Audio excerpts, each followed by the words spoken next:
തൃശ്ശൂരിൽ N D A സ്ഥാനാർത്ഥി സുരേഷ് ഗോപിയുടെ തിരഞ്ഞെടുപ്പ് പ്രചരണം പുരോഗമിക്കുകയാണ്. ഇന്ന് ആമ്പല്ലൂർ മണ്ഡലത്തിലാണ് പര്യടനം നടത്തുക. ആലപ്പുഴയിൽ എൻ ഡി എ സ്ഥാനാർത്ഥി ശോഭാ സുരേന്ദ്രൻ്റെ റോഡ് ഷോ ഇന്നുണ്ടാകും. Ambalappuzha road show. Mavelikkara N D A സ്ഥാനാർത്ഥി ബൈജു കലാശാലയും ഇന്ന് റോഡ് ഷോ നടത്തുന്നുണ്ട്. ഒപ്പം UDFിൻ്റെ സ്ഥാനാർത്ഥി KC വേണുഗോപാൽ, ആലപ്പുഴയിലെ സ്ഥാനാർത്ഥി KC വേണുഗോപാലിൻ്റെ നിയോജകമണ്ഡലം കൺവെൻഷനുകൾക്കും ഇന്ന് തുടക്കമാവും. രേഷ്മയുണ്ട്. രേഷ്മ, ഗുഡ് മോർണിംഗ്, നമസ്തേ. തെരഞ്ഞെടുപ്പ് വാർത്തകൾ കൊണ്ട് സജീവവും സമ്പന്നവുമാണ് മധ്യകേരളം അല്ലേ? പ്രത്യേകിച്ച് തൃശ്ശൂരിലെ സുരേഷ് ഗോപിയുടെ സ്ഥാനാർത്ഥിത്വം, ഒപ്പം ആലപ്പുഴയിൽ ശോഭാ സുരേന്ദ്രൻ, അങ്ങനെ താര സ്ഥാനാർത്ഥികളെ കൊണ്ട് സമ്പന്നമാണ് മധ്യകേരളം. രേഷ്മ.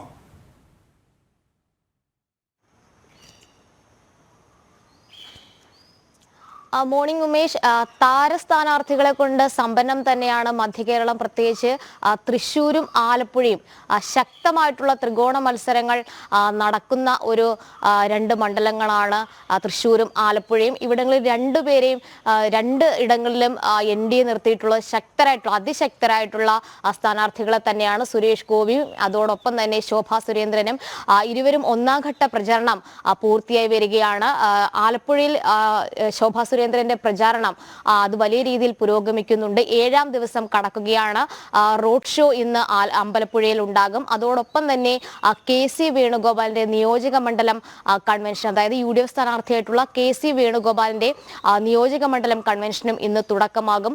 വലിയ രീതിയിലുള്ള പ്രചാരണമാണ് NDA ഇരു മണ്ഡലങ്ങളിലും കാഴ്ചവെക്കുന്നത്. ആലപ്പുഴയിലാണെങ്കിലും അതോടൊപ്പം തന്നെ തൃശ്ശൂരിലാണെങ്കിലും ശോഭാ സുരേന്ദ്രൻ വീടുകൾ കയറിയിറങ്ങിയുള്ള പ്രചരണത്തിന് വലിയ രീതിയിൽ പ്രാമുഖ്യം നൽകുന്നുണ്ട്. മാത്രവുമല്ല, കേന്ദ്ര സർക്കാരിന്റെ പദ്ധതികൾ, ആവിഷ്കരിച്ച പദ്ധതികളും അതോടൊപ്പം തന്നെ സാധാരണ ജനങ്ങൾക്ക് അത് എത്രത്തോളം പ്രയോജനകരമായി തുടങ്ങിയ കാര്യങ്ങൾ സംബന്ധിച്ചുള്ള ക്യാമ്പയിനിങ് അടക്കം ശക്തമായിട്ട് തന്നെ NDA മുന്നോട്ട് പോകുന്നുണ്ട്. ഒപ്പം തന്നെ ഇടത് വലത് ഭരണകൂടങ്ങൾ ചെയ്തിട്ടുള്ള എല്ലാ അക്രമ രാഷ്ട്രീയവും തുറന്നു കാട്ടുന്ന ഒരു പ്രചരണത്തിന് തന്നെയാണ് NDA മുൻതൂക്കം നൽകുന്നത്. ശോഭാ സുരേന്ദ്രൻ വലിയ രീതിയിൽ സ്ത്രീ വോട്ടർമാർക്ക് ഇടയിൽ സ്വാധീനം ചെലുത്തുകയും ചെയ്യുന്നുണ്ട്. അത്തരത്തിൽ NDAയുടെ പ്രചാരണം ആലപ്പുഴയിൽ പുരോഗമിക്കുകയാണ്. റോഡ് ഷോയിൽ അടക്കം വലിയ രീതിയിലുള്ള ജനപങ്കാളിത്തം, പ്രവർത്തകരുടെ പങ്കാളിത്തം ഒക്കെ ഉണ്ട്. എന്തായാലും ശക്തമായിട്ടുള്ള ഒരു ത്രികോണ മത്സരമാണ് ആലപ്പുഴയിലുള്ളത്. പ്രത്യേകിച്ച് ഇടതിനാണെങ്കിലും വലത് സ്ഥാനാർത്ഥികളാണെങ്കിലും അതിശക്തരാണ്. അതുകൊണ്ട് തന്നെ വലിയ രീതിയിലുള്ള വോട്ട് പ്രതീക്ഷ NDA വെക്കുന്നുണ്ടെങ്കിലും വലിയ രീതിയിലുള്ള ശക്തമായിട്ടുള്ള മത്സരം, അല്ലെങ്കിൽ പ്രതിയോഗികൾ എന്ന് പറയുന്നത് ദുർബലരൊന്നുമല്ല. അതുകൊണ്ട് തന്നെ വലിയൊരു മത്സരം അവർ പ്രതീക്ഷിക്കുകയും ചെയ്യുന്നുണ്ട്. മറ്റൊന്ന്, NDA സ്ഥാനാർത്ഥിയായിട്ടുള്ള ബൈജു കലാശാലയുടെ റോഡ് ഷോ ഇന്ന് മാവേലിക്കര മണ്ഡലത്തിൽ നടക്കുന്നുണ്ട്. അവിടെയും ശക്തമായിട്ടുള്ള മത്സരം തന്നെയാണ് NDA പ്രതീക്ഷിക്കുന്നത്. അതോടൊപ്പം വോട്ട് വലിയ രീതിയിൽ കിട്ടുമെന്നുള്ളൊരു പ്രതീക്ഷ NDAക്കുണ്ട്. എന്തായാലും ആലപ്പുഴയിലെ ഒരു ചിത്രം ഇത് തന്നെയാണ്. നേരെ തിരിച്ച് തൃശ്ശൂരിലേക്ക് വരുമ്പോഴും ആദ്യഘട്ടത്തിൽ വലിയ രീതിയിലുള്ള പ്രചരണം മുന്നോട്ട് വെക്കുന്ന ഒരു മണ്ഡലമാണ് തൃശ്ശൂർ മണ്ഡലം. സുരേഷ് ഗോപിയെ സംബന്ധിച്ച് വലിയ രീതിയിലുള്ള വിജയപ്രതീക്ഷ, അല്ലെങ്കിൽ NDA സംബന്ധിച്ച് A ക്ലാസ് മണ്ഡലങ്ങളിൽ ഒന്നും തന്നെയാണ് തൃശ്ശൂർ. അതുകൊണ്ട് തന്നെ ആദ്യം തന്നെ ഏറ്റവും കൂടുതൽ പ്രചാരണം ആരംഭിച്ചതും തൃശ്ശൂരിലാണ്. സുരേഷ് ഗോപി വലിയ രീതിയിലുള്ള അദ്ദേഹത്തിന്റെ റോഡ് ഷോയിലടക്കം വലിയ രീതിയിലുള്ള ജനപങ്കാളിത്തം, യുവജനങ്ങളുടെ പങ്കാളിത്തം, വനിതകളുടെ പങ്കാളിത്തം ഒക്കെയുണ്ട്. ഇന്ന് ആമ്പല്ലൂർ മണ്ഡലത്തിലാണ് സുരേഷ് ഗോപിയുടെ പ്രചാരണം. ആമ്പല്ലൂർ മണ്ഡലത്തിൽ ക്ഷേത്ര ദർശനത്തോടുകൂടി അദ്ദേഹം പ്രചാരണം ആരംഭിക്കും. അതിനുശേഷം ഭക്തജനങ്ങളുടെ ഒരു കൂട്ടായ്മയുണ്ട്, അതിലും അദ്ദേഹം പങ്കെടുക്കും. അതിനുശേഷം അദ്ദേഹം പോകുന്നത് ചിറ്റാശ്ശേരി സെന്റ് മേരീസ് ദേവാലയത്തിന്റെ അവിടേക്കാണ്. അവിടെ അദ്ദേഹം ദേവാലയം സന്ദർശിക്കും. അതിനുശേഷമായിരിക്കും മറ്റിടങ്ങളിൽ പോവുകയും വോട്ടർമാരെ കാണുകയും ചെയ്യുക. എന്തായാലും എല്ലാ ദിവസവും ക്ഷേത്ര ദർശനത്തോടു കൂടിയാണ് സുരേഷ് ഗോപിയുടെ പര്യടനം, അല്ലെങ്കിൽ ഒരു തെരഞ്ഞെടുപ്പ് പ്രചാരണം ആരംഭിക്കുന്നത്. ഒപ്പം തന്നെ റോഡ് ഷോ ഇന്ന് 5:45 സജ്ജമാക്കിയിരിക്കുന്നത്. റോഡ് ഷോയിൽ കഴിഞ്ഞ ദിവസങ്ങളിലൊക്കെ തന്നെ റോഡ് ഷോ നമ്മൾ വിലയിരുത്തുകയാണെങ്കിൽ വലിയ രീതിയിലുള്ള ജനപങ്കാളിത്തം ഈ റോഡ് ഷോയിലൊക്കെ തന്നെയുണ്ട്. ഇതൊക്കെ തന്നെ വോട്ടായി മാറുമെന്ന പ്രതീക്ഷ തന്നെയാണ് NDAക്കുള്ളത്. അതോടൊപ്പം തന്നെ കഴിഞ്ഞ കുറേ നാളുകളായിട്ട് തൃശ്ശൂർ മണ്ഡലം കേന്ദ്രീകരിച്ച് പ്രവർത്തിക്കുന്ന ഒരു വ്യക്തിയാണ് സുരേഷ് ഗോപി. അതുകൊണ്ട് തന്നെ ആ ഒരു കാര്യം ജനങ്ങൾക്കറിയാം, സാധാരണ ജനങ്ങൾക്കറിയാം. അതും വോട്ടായി മാറുമെന്ന പ്രതീക്ഷ NDAക്കുണ്ട്.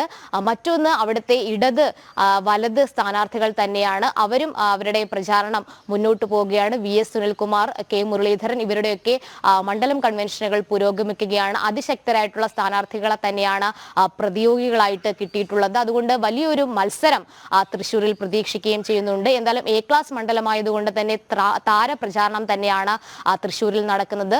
5:45 റോഡ് ഷോ ഇന്ന് സജ്ജീകരിച്ചിട്ടുള്ളത്. റോഡ് ഷോയിലടക്കം വലിയൊരു പങ്കാളിത്തം ഉണ്ടാകുകയും ചെയ്യും. അതോടൊപ്പം തന്നെയാണ് തൃശ്ശൂരിലെ മറ്റൊരു രീതിയിൽ അല്ലെങ്കിൽ അവിടുത്തെ ഒരു പ്രചാരണം എന്ന് നോക്കുന്ന സമയത്ത് നമ്മൾ മനസ്സിലാക്കേണ്ടത് വനിതകളൊക്കെ തന്നെ സുരേഷ് ഗോപിക്ക് വേണ്ടിയിട്ട് രംഗത്ത് ഇറങ്ങുന്ന ഒരു സാഹചര്യമുണ്ട്. സോഷ്യൽ മീഡിയയിൽ അടക്കം വലിയ രീതിയിലൊരു പ്രചാരണം സുരേഷ് ഗോപിക്ക് വേണ്ടിയിട്ടുണ്ട്. എന്തായാലും തെരഞ്ഞെടുപ്പ് ചിത്രം എന്ന് പറയുമ്പോൾ തൃശ്ശൂരിൽ വലിയ രീതിയിലുള്ള പ്രചാരണം മുന്നോട്ട് പോകുന്നുണ്ട്. ഒന്നാം ഘട്ട പ്രചരണം അത് അവസാന ലാപ്പിലേക്ക് എത്തുന്ന ഒരു സാഹചര്യമാണ്. റോഡ് ഷോയിൽ അടക്കം വലിയൊരു പങ്കാളിത്തം അത് വോട്ടായി മാറുമെന്ന പ്രതീക്ഷ എല്ലാ മുന്നണികൾക്കുമുണ്ട്. ഏറ്റവും പ്രതീക്ഷ നൽകുന്നത് NDAക്ക് തന്നെയാണ്. നേരെ ഇങ്ങോട്ട് എറണാകുളത്തേക്ക് വരികയാണെങ്കിലും തെരഞ്ഞെടുപ്പ് ചിത്രം ഏകദേശം പൂർത്തിയായി വരുന്നു. പക്ഷേ എറണാകുളം മണ്ഡലത്തിൽ NDAയുടെ സ്ഥാനാർത്ഥിയെ ഇതുവരെ പ്രഖ്യാപിച്ചിട്ടില്ല. ഇടത് വലത് മുന്നണികൾ അവരുടെ സ്ഥാനാർത്ഥികളുടെ പ്രചാരണം മുന്നോട്ട് പോയിക്കൊണ്ടിരിക്കുകയാണ്. നിലവിലെ സിറ്റിംഗ് സീറ്റ് എന്ന് പറയുന്നത് കോൺഗ്രസിന്റേതാണ്. അതുകൊണ്ട് ഹൈബി ഈഡൻ തുടർച്ചയായിട്ടുള്ള ഒരു വിജയം പ്രതീക്ഷിക്കുന്ന ഒരു മണ്ഡലമാണ് എറണാകുളം ലോക്സഭാ മണ്ഡലം. അതുകൊണ്ട് തന്നെ 4ാം വിജയത്തിന് വേണ്ടിയിട്ട് വോട്ടുകൾ നൽകണമെന്നുള്ള ഒരു മുദ്രാവാക്യം അല്ലെങ്കിൽ അത്തരത്തിലുള്ള ഒരു വാചകമാണ് അദ്ദേഹം വോട്ടർമാർക്കിടയിലേക്ക് മുന്നോട്ട് വെക്കുന്നത്. എന്തായാലും നിയോജക മണ്ഡലം കൺവെൻഷനുകളും കൂട്ടായ്മകളിൽ സംബന്ധിക്കുന്നുള്ള അത്തരം ഒരു പ്രചാരണത്തിലേക്കാണ് ഹൈബി ഈഡൻ മുന്നോട്ട് പോകുന്നത്. അതോടൊപ്പം തന്നെ ആദ്യം തന്നെ പ്രചാരണം ആരംഭിച്ചത് ഇടത് സ്ഥാനാർത്ഥിയായിട്ടുള്ള KJ ഷൈനാണ്. KJ ഷൈന്റെയും നിയോജക മണ്ഡലം കൺവെൻഷനുകളാണ് നിലവിൽ തുടർന്നുകൊണ്ടിരിക്കുന്നത്. പറവൂരിൽ നിന്നുള്ള സ്ഥാനാർത്ഥിയാണ് KJ ഷൈൻ. ഒരു വനിതാ പ്രാതിനിധ്യം വേണമെന്നുള്ള ഒരു ആവശ്യമാണ് അവർ മുന്നോട്ട് വെക്കുന്നത്. അതോടൊപ്പം തന്നെ പറവൂരിൽ നിന്നാണ് VD സതീഷിന്റെ മണ്ഡലമാണ് പറവൂരിൽ നിന്ന് ഒരു വനിതയെ കൊണ്ടുവരിക എന്നുള്ള ഒരു ലക്ഷ്യമാണ് ഇതിലൂടെ ഇടത് മുന്നണി മുന്നോട്ട് വെക്കുന്നത്. എന്തായാലും KJ ഷൈനിന്റെയും പ്രചാരണം മുന്നോട്ട് പോവുകയാണ്. ഉമേഷ്.